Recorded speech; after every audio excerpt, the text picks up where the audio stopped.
Mr. Doubleina, Mr. Bob Doubleina, Mr. Doubleina, Mr. Bob Doubleina, Mr. Doubleina, Mr. Bob Doubleina, Mr. Doubleina, Mr. Bob Doubleina, Mr. Doubleina, Mr. Bob Doubleina, Mr. Doubleina, Mr. Bob Doubleina, Mr. Doubleina, Mr. Bob Doubleina. Creating environments is fun, and today I'll take you on a ride on steps I followed to create mine. Remember, I'm not an environmental artist or any professional figure really, so this is just the way I like to do it, and you may or may not find it useful. So let's get into it.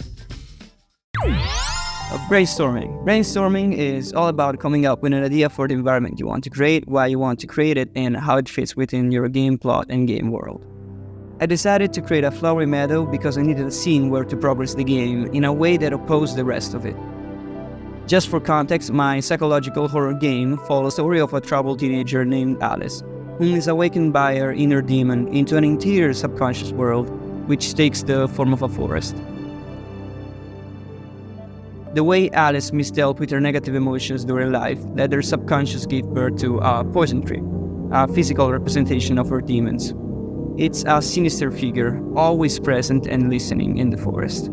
It was deeply inspired by William Blake's Poison Tree poem, from which I also borrowed the name for my project. So I originally intended this meadow to be a place immediately reachable by Alice and the player, where both could reason on why they were there in the first place and yada yada yada. My first idea was about including an interactable river mirror or a well, maybe, where thoughts could be collected that would explain why Alice was in that situation and why the player was there in the first place. But they were too deeply psychological and complex, so I went with something simpler.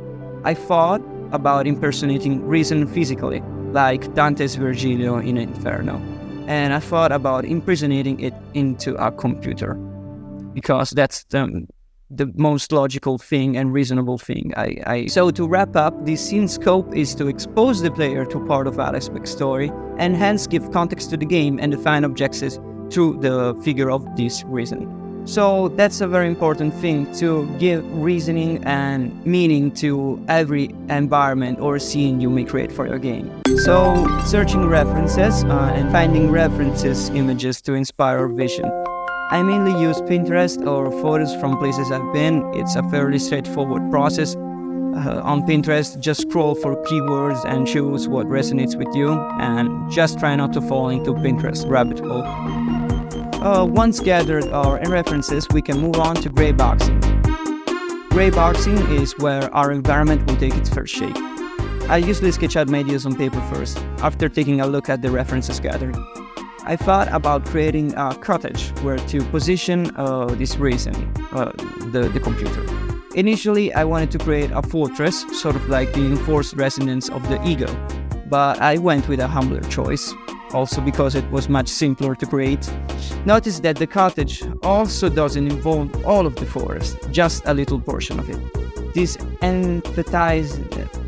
This reasoning is only a really small part of us, and it's external from us because it's not the forest.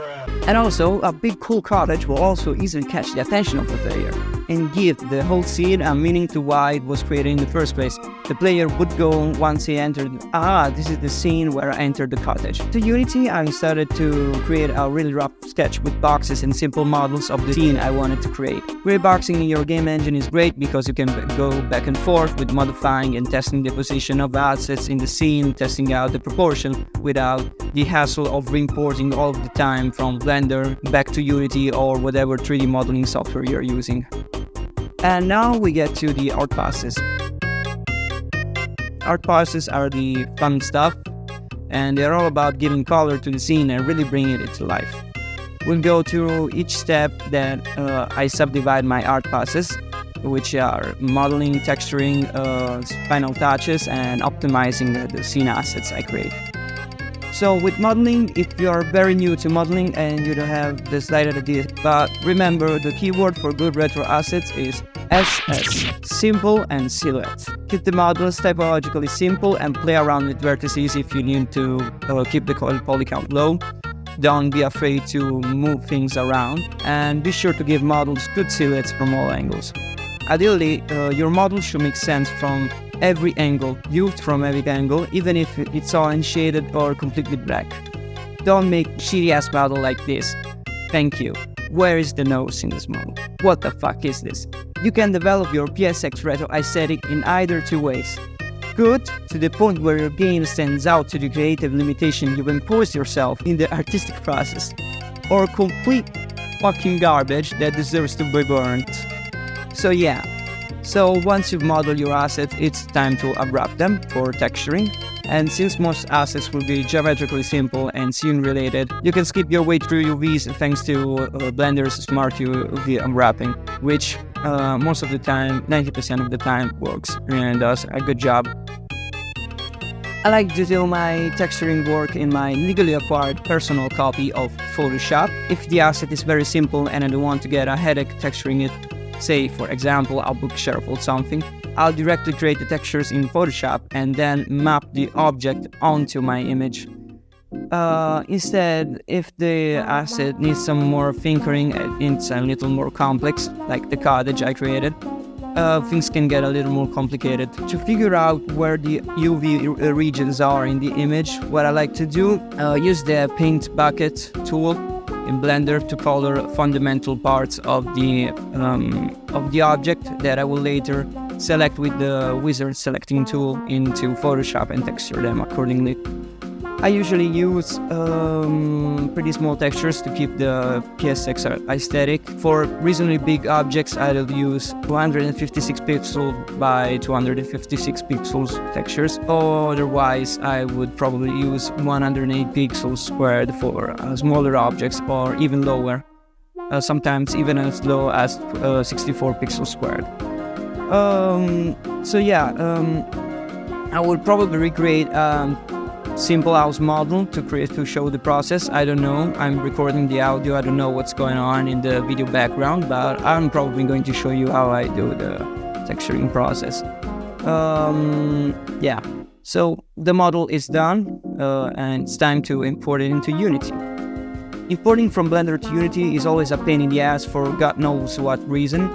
I use these FBX exporting settings you are seeing right now in Blender, and they work reasonably good until Unity decides to fuck them up and rotate everything by negative 90 degrees on the x-axis for no God-known reason. So yeah, just drag and drop once exported, create and assign materials. I usually use the standard or diffuse shaders for assets that need to receive global illumination and real-time shadows, and import the textures. Be sure to set the filtering on the textures to nearest neighbor so that you get the crispy pixelated look. And ta-da, you have your models into Unity. Now it's time for optimization. We can proceed by optimizing the models for better performance in Unity. I like to keep my batches as low as possible into Unity and have as little vertices in a scene at the same time. So in the scene with the pine trees, the vertices present and the trees present skyrocketed to the roof because we're fully rendering every pine tree, even if it's in the back of the house or 100 meters away from the camera. So what we'll use are LODs. LODs are a level of detail, which are lower poly versions of the pine tree model, which I created in Blender by using the decimated modifier. Once you have your LODs, you can find many resources online on how to create them. We import the model back in Unity, set up the LODs, and boom, we have lowered our batches and freeze count. I also changed from the terrain mesh I had created to a Unity terrain thing because it enables the placement of trees and grass and stuff. And finally, finishing touches. These are technically not finishing touches because I had already set them up before creating my scene, but whatever. Get a good skybox, add the right amount of fog, and position the sun accordingly to the skybox to get the shadows you want. Place the player character and test out the finished level.